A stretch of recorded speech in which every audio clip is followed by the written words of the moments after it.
Mr. Duncan is a graduate of BYU Law School, taught at the Catholic University, and joined the Marriage Project and is a co-founder of the Marriage Law Foundation. Welcome, Mr.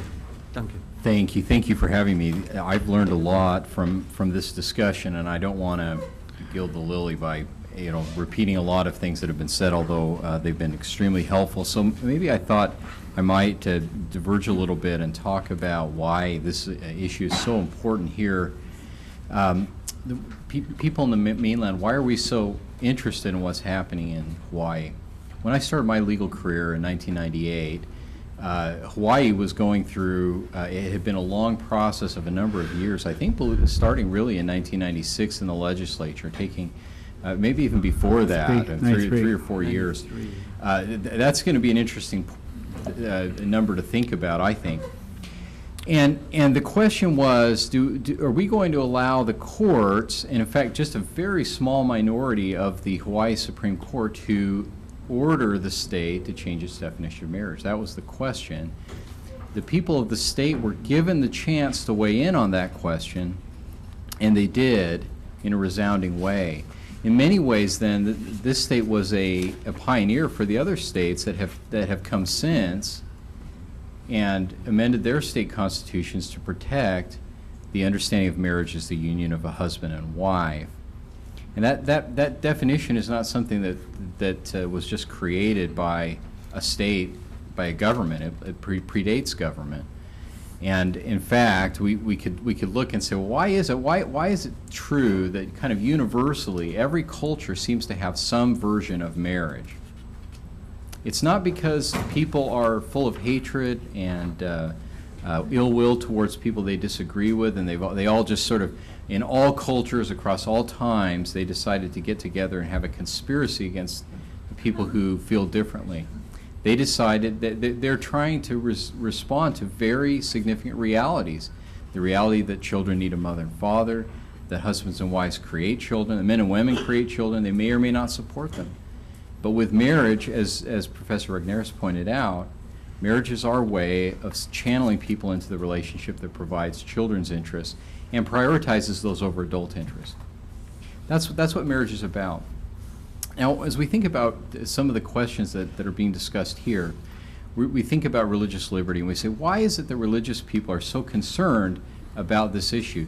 They're not, as we've heard demonstrated beautifully a number of times tonight, they're not interested in hurting people who are different than they are. They're anxious to preserve something that's important. They believe they have a sacred obligation. They believe that in every part of their lives they're accountable to God for their actions. That means that they're going to treat others with kindness, with respect and dignity, but it also means that they have to recognize some very basic realities. The basic reality that children deserve a mother and father. That's not something we have the ability to take away from them. So given all of that, what I want to try and bring some numbers together. So the one number we've talked about already is 3, and I'm not going to necessarily stand by whether it was 3 years, but it took a long time, a lot of deliberation, a lot of back and forth, and ultimately the decision of the people, the voters of Hawaii, to settle this question and to take it away from the courts. Now we're expected that we're looking at a process now where in 6 days that question is going to be taken away from the people and decided in a very unusual process, as these questions that are noted here are I think are meant to point out to us that this is a very unusual process. Comes up occasionally, but only in kind of emergency situations. There's no emergency here. And in that process, we're going to put off, if the bill is approved, we're going to put off the wisdom of millennia about what marriage is and what children need. In addition to that, we're going to approve a legal regime that not only leaves all the holes that have been described, and I have a list of others too. I think 10 more that weren't even mentioned today. I'll read some of them. Withdrawal of government benefits. That's happened in other states. Denial of access to facilities. Public officials, what about them? What if they want to act on their beliefs as they go about their work? We've talked about small businesses. What about employment benefits? Does a religious employer have to give benefits to employees? Religious nonprofits. What if they want to run a soup kitchen? They want to act according to their beliefs, but this law is telling them no. Licensing, accreditation for schools, parents and their ability to control with their children here in schools. Tax exempt status, private lawsuits that again have been described. All of those questions. In 6 days, those are all supposed to be settled, and the only proposals that we have so far have in the first place said, well, you get 1.5 exemptions. Out of all of those maybe 15 items, you get 1.5. We won't force clergy to perform weddings, and in some very limited cases, we won't force religious facilities to be used for weddings only. There's nothing in the bill that protects them from having to be used for receptions, for counseling, all of those things, not covered. Enormous holes in all of this, in a emergency kind of proceeding without any significant input, the kind of input that it really would take to make a decision of that magnitude. And I think that may be just that perspective that I have looking at this over decades, watching what's happened in other states, which have much broader exemptions, even if they're certainly not good enough. But all of this is happening in this very, very quick process. And I think that may give you some sense of why so many people are so worried about what's happening in this process. In this last Supreme Court session, one of the justices made a point that I think is really true, and that is that it's easy to paint people you disagree with as monsters, to say they're different, their views are backwards, they're bigoted, they're hatred, they're discrimination. It's much harder to try and understand where people are coming from. And I hope that as we try and think about why everybody has recognized marriage the way it is, that has understood marriage to be the union of a husband and wife. Why is that? Why do religious people care so much about this issue, even though they're not? It's not hatred. It's out of love. Why are those things the case? And when we begin to understand those, then the questions become much easier. But when we allow ourselves to believe that everyone who's different from us is a bad person, that's how we get in the situation that I think we're in now on this issue. No, stay. We got questions. Richard, go ahead. In the, I'm originally from the Kingdom of Tonga, okay, and in the discussions that we have had, do you have very much interaction with Pacific Islanders? I do. You do? Okay. In the discussions that we had with the governor, I asked the governor, a hypothetical question. I said, if the Kingdom of Hawaii was in existence today, would the Kingdom of Hawaii be more consistent in their position towards this matter with their Polynesian cousins, Tonga, Fiji, Samoa, Tuvalu, everywhere else? And they're not even touching this, with a 100-foot pole. And the Pacific Islands have a longer history with the homosexual community than the United States has been a country, right? So we've had that. So I explained to him, why, if that were the case, and then he didn't answer the question. But then after that, he said that those who oppose this bill are unenlightened. I took exception with that. Sure. Okay. Do you feel Pacific Islanders to be unenlightened, and they are backwards in their approach? No, and well, let me say categorically no, of course not. And I would actually say something maybe even a little stronger, and that is, why would we ever assume that people who have managed to maintain and pass down from generation to generation a system that ensures the most fundamental right of a child, the right to have a relationship with a mother and father, who are committed to each other and not a fleeting relationship, why would we ever assume that people who can do that are unenlightened? It doesn't make any sense at all. And in fact, I think a truly enlightened person knows that you just have to look at this experience in the past and say, why would that be? It can't possibly be because, and you've described this well already, it can't possibly be because that somehow in the long distant past, Adam and Eve or somebody got together and said, hey, how do we keep our gay and lesbian brothers and sisters from having rights? That's just not what happened. And to argue that, which is the implication of the argument made to you, that's just, it's ludicrous. It doesn't make any sense at all. That doesn't explain why every culture, every society has found a way to bring together mother and fathers for children. So that's where the Enlightenment is understanding why this system has worked so well for so long. And unenlightenment, or I don't know if ignorance, is assuming we're going to come up with a better solution in, in maybe a couple years, or in some cases a couple of 5 days. days, 5 days, So- in this case. Yes, Albert? Yes, William, thank you for your presentation. You mentioned 6 days, like the 6-day war and 6 days. But actually, the schedule that we have today, and this is for everybody's edification, it's actually right now 8 days. The Senate will start on a Monday. We will get the Senate's version of the bill then on Thursday.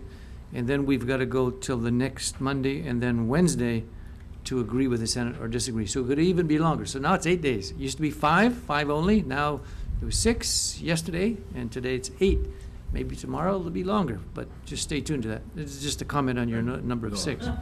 Well, I should say I went to law school because I'm not good with math, so I The I'll take lawyers that. in the audience will But disagree. it is interesting to watch this happen. You know, initially we had 1 1/4 religious exemptions in this bill, right, out of 12, and now we have 1 1/2. So who knows? Maybe after a couple of years we'll actually get things covered. You know, if we continue to. Well, that was my work next this question, through. your thoughts on the particular bill. And Well, I actually have some specific thoughts, and I want to say it at the outset that there's no religious exemption that's going to solve this problem. I mean, there's a widespread understanding among scholars that when we redefine marriage, we're going to see heightened conflicts with the religious liberty. That's really unavoidable, and that's scholars who support same-sex marriage, who oppose same-sex marriage, who don't have a position. They all agree that's a given. Now, of course, different people have different opinions about what ought to happen as a result of that, but that part is not. There's no question there. What same-sex marriage does, and I think this has been described before, but the analogy I would use is climate change.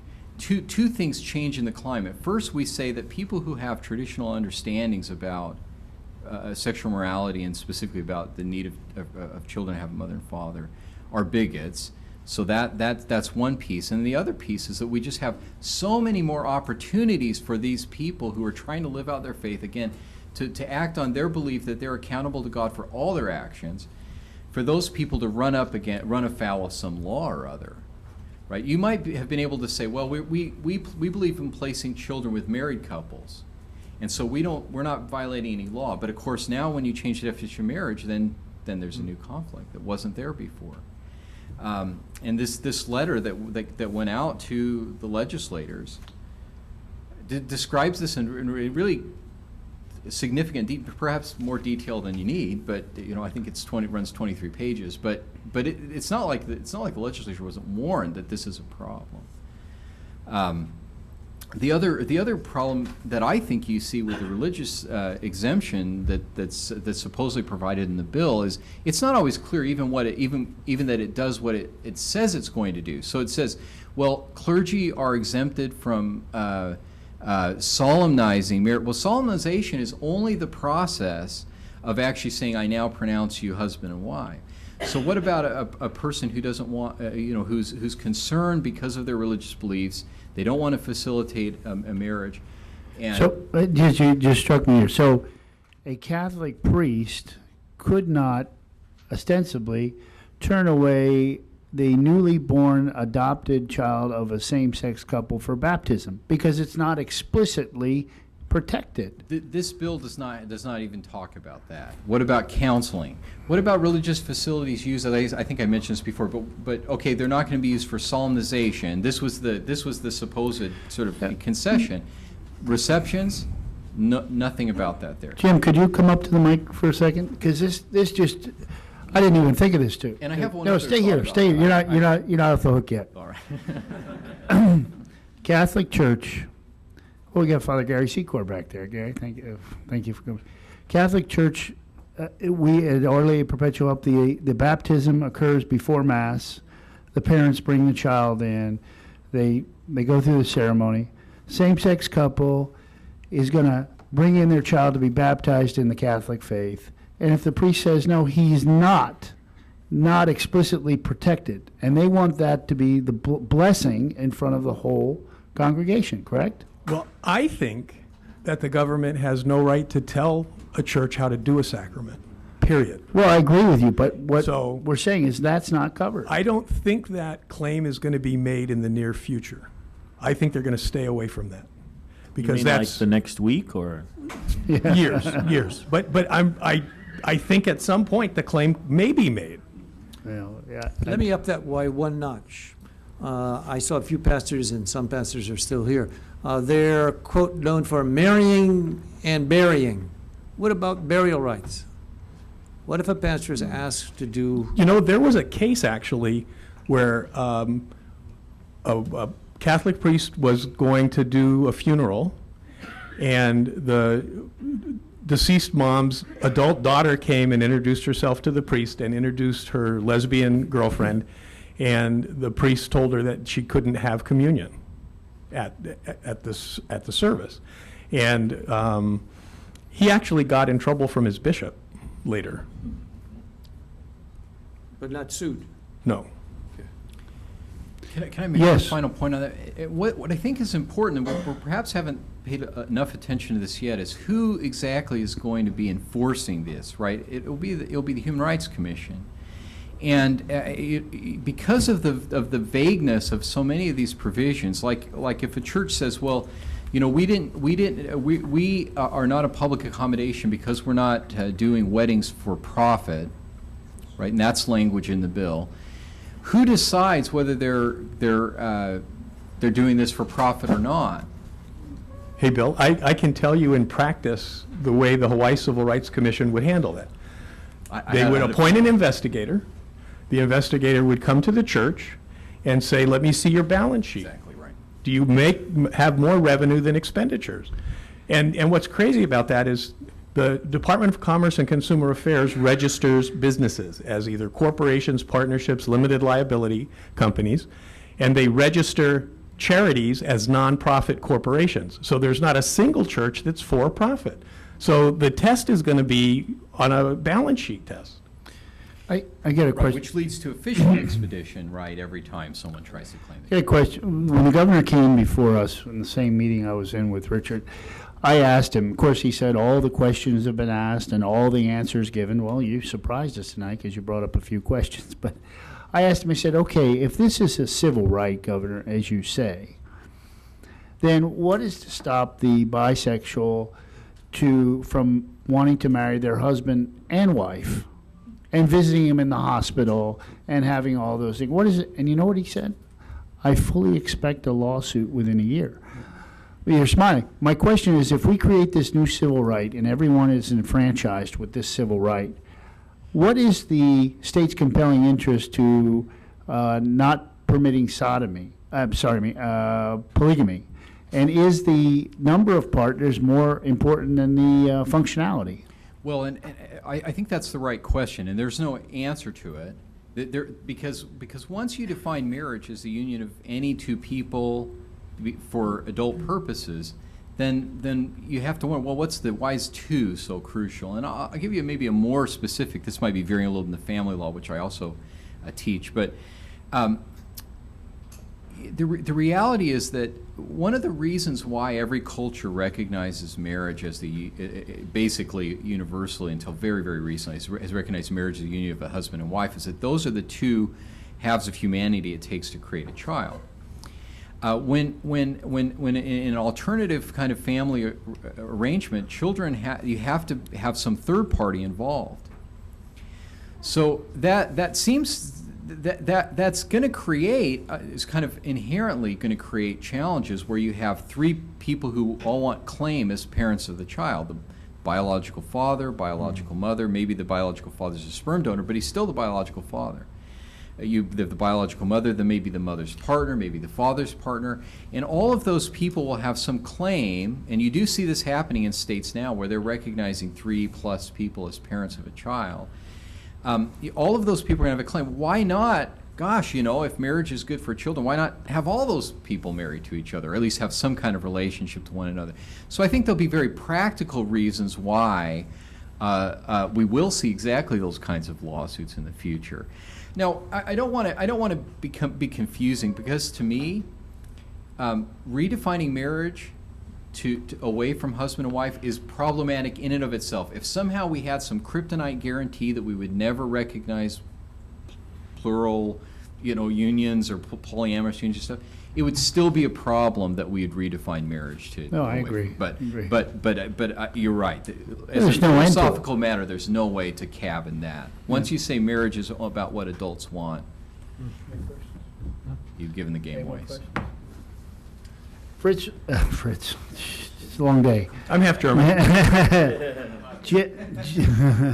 Fritz is right.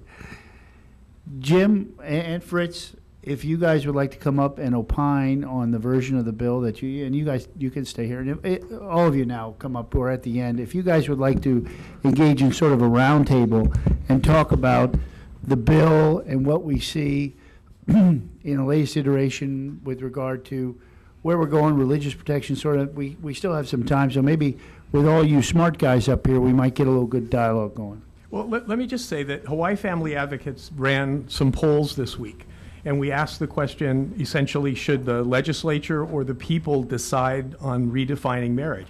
70%, and they were 100% registered voters in Hawaii, 70% said the people should decide this question. 20% said the legislature should, and 10% didn't know. That's great news. Let the people decide. Let the people decide on marriage, absolutely.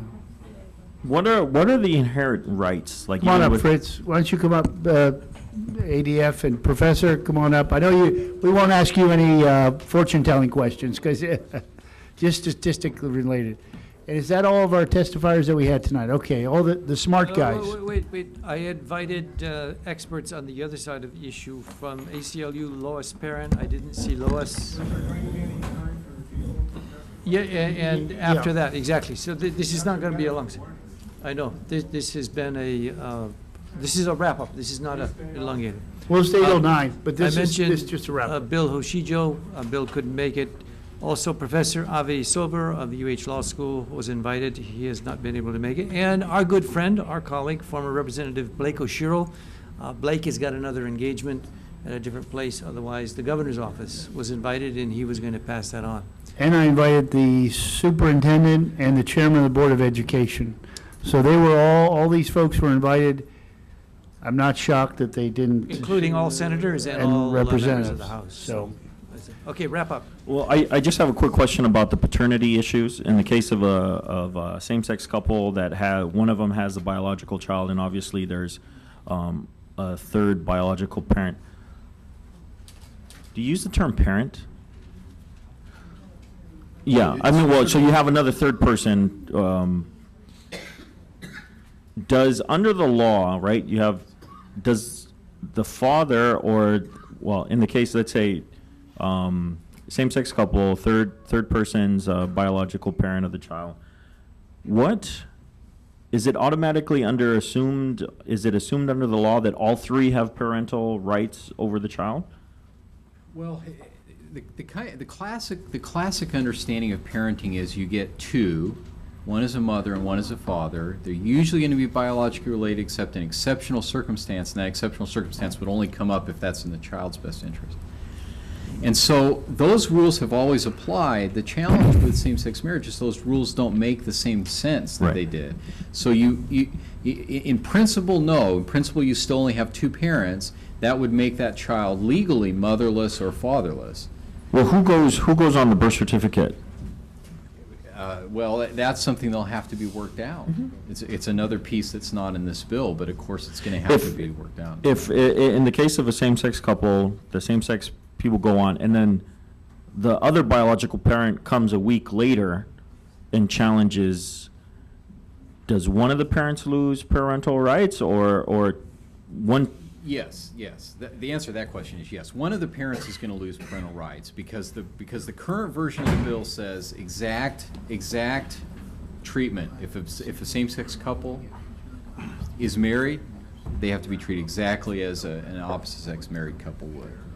Even if it's logically impossible what they're claiming, it still has to be. Okay. What Okay, what go ahead. we want to do is give each of you 3 to 5 minutes to kind of tie up your thoughts on this evening. And we'll start with Jim and go down the end. Tell us who you are. We know Jim, and Fritz, we don't know who you are. Well, I know who you are. And then what we'll do is open it up to the public to come and share your ideas with Gene and I. We'd like to hear what you have to say.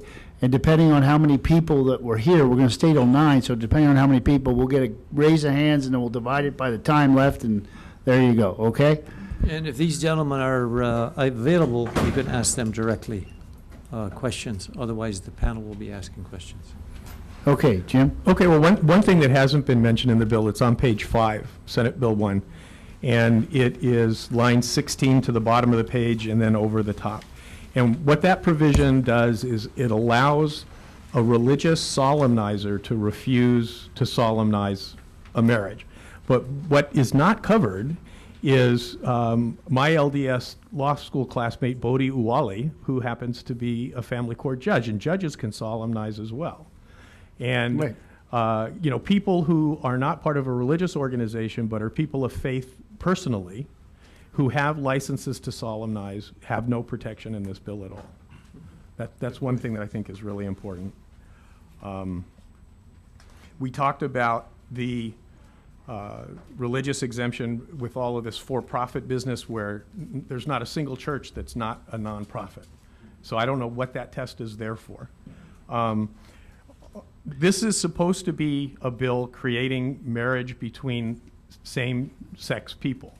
But on page 7, they're excluding uncles and nephews from marrying or aunts and nieces from marrying, which I don't get. If it's supposed to be a same-sex bill, what's wrong with those two sets of relationships that happen to be same-sex?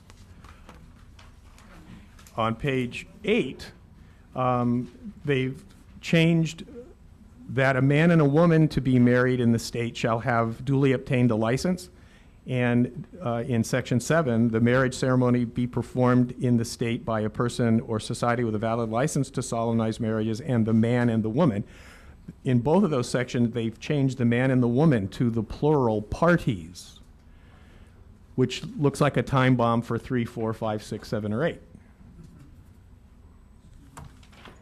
They could have said the couple.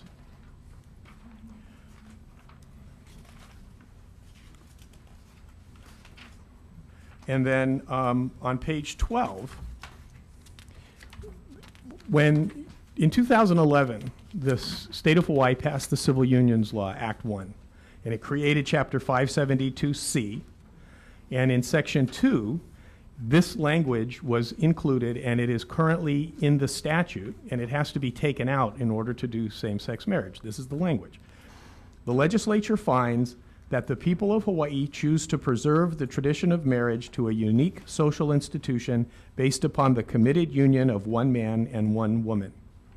The legislature further finds that because of its unique status, marriage provides access to a multiplicity of rights and benefits throughout our laws that are contingent upon that status. As such, marriage should be subject to restrictions such as prohibiting respective parties to a valid marriage contract. And then they went on to say, however, even though that's all true, and they're reflecting the 1998 constitutional amendment vote, we want to do civil unions, so we're going to share those benefits around. But when the Attorney General rendered his opinion on whether the legislature has the power to legislatively amend the definition of marriage, and he walked through the entire history of same-sex marriage issues in Hawaii, he totally ignored these findings from 2011 that are being taken out of the law in his version of the bill that he wrote for the governor. And so I think we need to take his opinion with a huge ton of salt, because he left out a glaring legislative finding.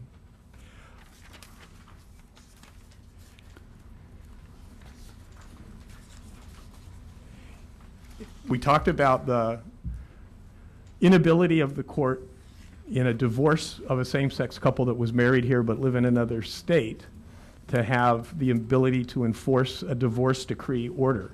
But in this bill, if both of the spouses that don't live here agree to personal jurisdiction in the court will also rule on child custody issues, child support issues, spousal support issues, with never having seen these people, having not talked to these people. They'll issue an order, and somebody's going to lose. And perhaps Bill Duncan can talk about this. When somebody loses the child custody question, do they voluntarily always turn the kid over? I don't think they do. And in order for this court in Hawaii to enforce the order that the child be turned over to the winning custodial parent, they have to hire a lawyer in that state to make the order from this state enforceable in that state, and then pay that lawyer to have it enforced, where these people who don't live here don't pay taxes here. So we get to pay for all that. Any idea how much the average divorce case costs the state? You know what? It probably depends on the lawyers, to tell you the Yeah. truth. I think it does. The average, though. I don't know. I don't do mean divorce that- work. I don't. But Yeah. Bill Duncan probably knows. I don't know. I don't know offhand. I'm not talking about the attorney's fees. I'm just talking about the labor in the state, the records, the processing, the filing, all those things. I don't know the answer. It'll be far, far, far more than the license would cover, and with this super jurisdiction where Hawaii then now becomes the place where anybody can settle their same-sex divorce arrangements, that number is going to be significant. And every, how often I'm sad to say this is embarrassing. One of the reasons we're in this position is so many people get divorced. And we've lost kind of the plot of marriage as a culture already in many ways, unfortunately. But you see people continually coming back over and over and over again for a new hearing, or they want this little, I don't like the way that they're exercising their visitation. And so, every time that happens, you're going to have another charge on the state. It's a real, and not to mention the problems with, there's federal law, of course, that governs which states custody arrangements apply. I think you're going to have terrible litigation over the Parental Kidnapping Prevention Act too. I don't know if that's. And then I had one last thought too that I wanted to share, and that is, under the two same-sex marriage Hawaii Supreme Court rulings, Bear v. Lewin and Bear v. Miki, there's absolutely no civil rights issue with reserving marriage to opposite-sex couples. Stephen Levinson in 1993 in Bear v. Lewin said there is no fundamental right to same-sex marriage under the state constitution. And then he created the equal protection problem for the rights and the benefits. We amended the Constitution to say the legislature shall have the power to reserve marriage to opposite-sex couples. That same-sex marriage lawsuit was still in the Supreme Court, and a few months later the Supreme Court dismissed the case, saying the constitutional amendment took the question of marital benefits out of the ambit of the Equal Protection Clause. You don't have to do anything for civil rights or legal reasons. Understood. Mr. Religious Liberty O'Reilly, Yes. bed and breakfast. Yeah, my name is actually Byron Babian. Byron, I represented the O'Reillys. Listen, my earlier testimony, what I intended to do was to dispense with a couple myths. One, that same-sex marriage is not a threat to religious freedom. It most surely is, and as I said before, it really puts the non-discrimination laws into overdrive. The other thing was that the other myth was that this bill somehow protects religious liberty. It's paltry when it comes to doing that, and we discussed that. But there's a third thing, a third myth that I would like to dispense with too, and that is the idea that If you don't allow same-sex couples to marry, there's an equality problem, that you've created some kind of equality principle. And I just want to make this really simple, and I think it's important for legislators and for people to understand. There's no equal protection violation. There's no equality problem when you treat when you treat two things that are different differently. Okay? There's an equal protection problem when you treat two things that are the same differently. And so opposite sex couples do something very, very differently from same-sex couples, and that is they procreate. That's a fundamental difference, a huge, massive difference between those two people. So when you preserve marriage for opposite sex couples, marriage between a man and a woman, for the purpose of encouraging responsible procreation, and that is the purpose of civil marriage. That is the purpose of civil marriage. You're treating them differently with respect to the state's purpose because procreation is not implicated by same-sex couples. So there is no equality violation. The two are so different when it comes to the state's interest, which is responsible procreation. And the state has a compelling interest because if the parents don't take care of the child, they become a ward of the state. Absolutely. Listen, heterosexual sex it's a two-edged sword. It brings a great blessing. It brings people to the world. It brings taxpayers to the world. It brings good citizens to the world. But it could also bring children to the world who go unparented. So the state has a compelling interest in having a mechanism called marriage to bring the mother and father that have had children to make them legally bound to raise their children. Because those interests are not implicated by same-sex couples because they're not implicated by same-sex sex. Right, and it's necessarily possible in healthy young male-female adults because they're going to say, well, what about older people? You say, Right. "Well, Right. Well, listen, you hear the exceptions. Well, some people don't want to have children. Some people can't have children because of infertility issues. But a lot of people that say that they're not going to have children, guess what? They end up having children. A lot of people that have infertility issues end up solving those issues and have children. And even with older people, they are still modeling the relationship that leads to responsible procreation. And so they still serve the government interest in that way. I think the important thing and the way Good to point. remember this is that you are not violating equal protection when you treat things that are different differently. Okay? You're only doing it when you treat things that are the same differently. Opposite sex couples and same-sex couples are not the same with respect to the government's compelling interest in responsible procreation. Thank you so much. Mr. Duncan, you have some final thoughts? Well, I want to set an example. I really do think that this issue would be better handled by the people of the state, so I'll just Let the people them decide, have a say okay. tonight. So. Before the sociologist comes in, I got to ask one question, because all the data that I've read seems to indicate people are running away from marriage. There are less than half of the people, or maybe half of the people, who are married now. And is the trend where, okay, same-sex marriage will become legal, and then that will basically fade off or back off? Right. Because isn't the demographics, you guys do a lot of demographics. I was about to punt to the people too, but you asked a question, so I'll answer it. Yes. Yeah, there appears to be a general deinstitutionalization of marriage and family going on right now. In the last decade, we've 1% decline each year in the share of people between the ages of 25 and 34 who are married. So 10% in 10 years, which is a pretty significant drop. From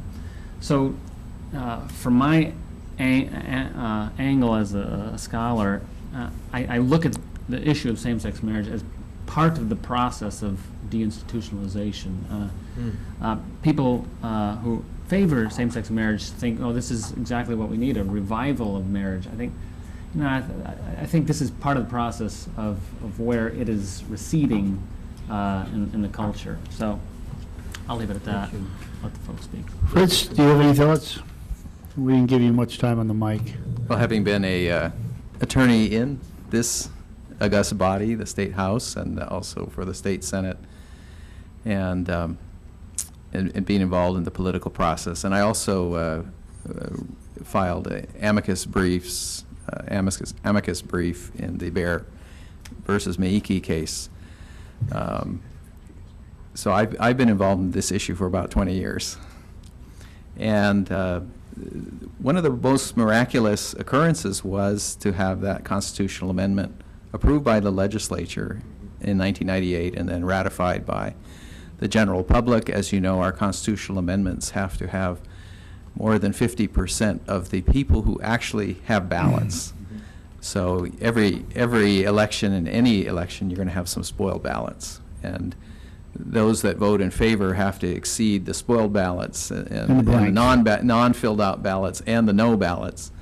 And as we know, the number was close to 70% in favor. And so since that time, this issue, the issue has changed a little bit with the onset of civil unions. But the entire structure of our government, both state and federal, is the notion is that the sovereignty resides in the people, and the government is set up with various checks and balances, but with the notion that the people are really the rulers. We don't have a monarch where all power flows from a single individual. The power comes up through the people. And so the notion of letting the people decide, I think, is a very powerful and compelling concept, especially when you're talking about a major societal change like we're talking about in this case with redefining what marriage means. What a lot of people don't know, and I've been interested because I've talked to other lawyers who I sometimes would assume would understand some of this process, but even lawyers who've been practicing for many years are surprised, as are many lay people, that there is no procedure in Hawaii for the voters themselves to place an initiative or a referendum or a constitutional amendment on the ballot. There's only two real mechanisms for that. One is to go through the legislature. So you have to have 2/3 of each house if it's done in a single year, or if you go through 2 years, if you get a majority in both houses for both years. Then the question has to be placed on the ballot. It's almost like the people have a veto right over what the legislature has decided that it wants to change. Although that really wasn't what happened in '98. I think what had happened in '98 was there were a number of people that voted for the amendment that would have preferred not to have, but I think they felt that it made sense to allow the people to have their say on the matter. And I think that logic would apply here. That the only other means of amending the Constitution, or for the people to have some other avenue, is through a constitutional convention, and that issue comes up every 10 years, whether the people want to have a constitutional convention. And obviously entities, institutions that have a vested interest in keeping the Constitution in the same way it is now, they are always going to be opposed to having a constitutional convention, and there's additional expense to it. But that is the only means whereby people can weigh in. And so the mechanism, and I think you're going to be introducing a bill that would provide a means where the people could weigh in on a constitutional amendment. I think your amendment would eliminate the legislature shall have the power and simply state what marriage is in the state constitution. And I would just say that's a very viable and thoughtful way to present it to the people. And I would hope that your colleagues would give that some careful consideration, because again, on an issue of this magnitude and importance, it's a good thing. It's a good thing for the entire society to participate, win or lose, because people will feel that they had a voice rather than having something rushed through in a fast track over a 5, 6, 8, whatever it's going to be, a special session. I think that's the worst type of political legislative management that I can imagine. Yeah. Let's give all these guys a Thank you, hand. Thank you.